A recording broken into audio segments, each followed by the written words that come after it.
Más de 4.000 aviones militares de todo tipo acumulados desde el final de la Segunda Guerra Mundial en casi 11 kilómetros cuadrados.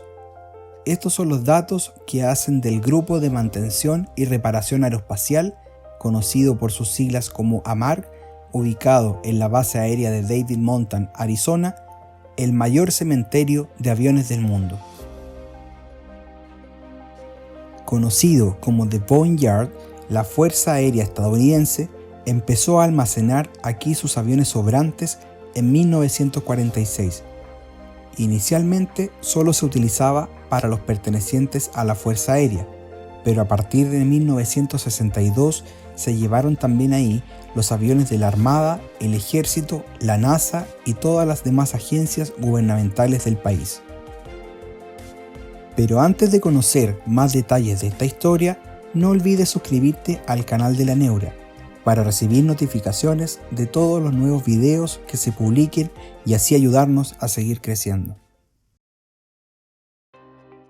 Visto desde el aire, la base David Monthan es una enorme extensión repleta de aviones perfectamente alineados. Muchos de ellos están solo de paso mientras se les aplica un mantenimiento antes de su redistribución, pero también hay otros que se canibalizan para reutilizar sus componentes o que simplemente terminan quedando aparcados durante décadas. Una de las razones por las que David Monthan se ha convertido en el mayor cementerio de aviones del mundo es por su particular clima. Arizona es un lugar de calor seco, con baja humedad y poca lluvia, por lo que los aviones tardan mucho en oxidarse y degradarse. Además, el suelo hay una subcapa similar a la arcilla llamada caliche, lo suficientemente firme como para poder aparcar los aviones directamente en el desierto, sin tener que gastar dinero en crear pistas de estacionamiento. Tantas décadas de acumular aviones han hecho que en esta base podamos encontrar todo tipo de modelos, desde caza a aviones comerciales, pasando por avionetas o helicópteros. Te los puedes encontrar en todos los estados, desde los que están casi nuevos hasta los otros que no podrán volver a volar. Para su mejor conservación, muchos de los aviones que hay aparcados en la base tienen tapados sus cristales, aperturas y otras áreas sensibles. Sin embargo, el hecho de que estén tapados no quiere decir que sean utilizables. Por ejemplo, este C-130 Hércules que llegó en 1976, solo queda el fuselaje. También hay un helicóptero Marine One que era del presidente Eisenhower. Es una aeronave del museo que se mantiene estrictamente por el significado histórico al ser el helicóptero del expresidente.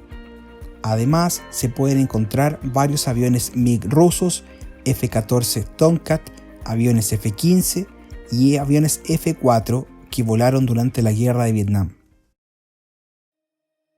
Cuando los aviones llegan a la base, deben cumplir todo un proceso. Son lavados para quitarles la grasa y se cubren con una capa para sellar sus superficies. Posteriormente, cualquier activo clasificado es sacado de la aeronave.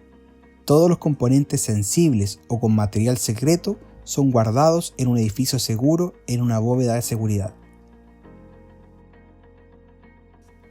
Pero el lugar no es solo un cementerio de aviones, también se reconstruyen aeronaves desde cero. Una de las cosas únicas de esta base aérea es que están todas las piezas y herramientas para montar cualquier avión en el inventario de la Fuerza Aérea de Estados Unidos. Eso es algo que la mayoría de los otros cementerios no pueden hacer.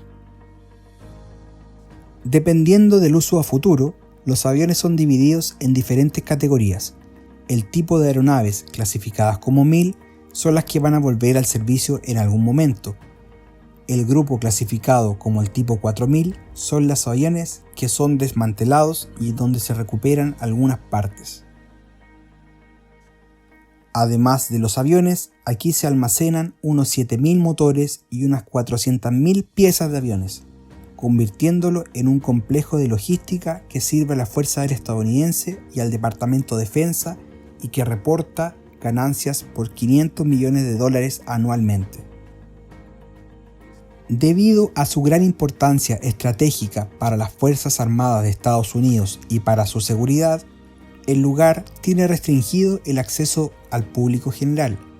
Lo que sí se puede hacer es acceder a una visita guiada al Museo Aeronáutico y Espacial Pima, que se encuentra a un lado de la base aérea. Cuenta con una colección de más de 300 aviones, algunos tan emblemáticos como el SR-71 Blackbird, aviones de la Segunda Guerra Mundial y de Vietnam. ¿Habías escuchado hablar antes de este increíble lugar? ¿Te gustó el video? Si es así, déjanos tus comentarios más abajo y no olvides suscribirte al canal para ayudarnos a seguir creciendo.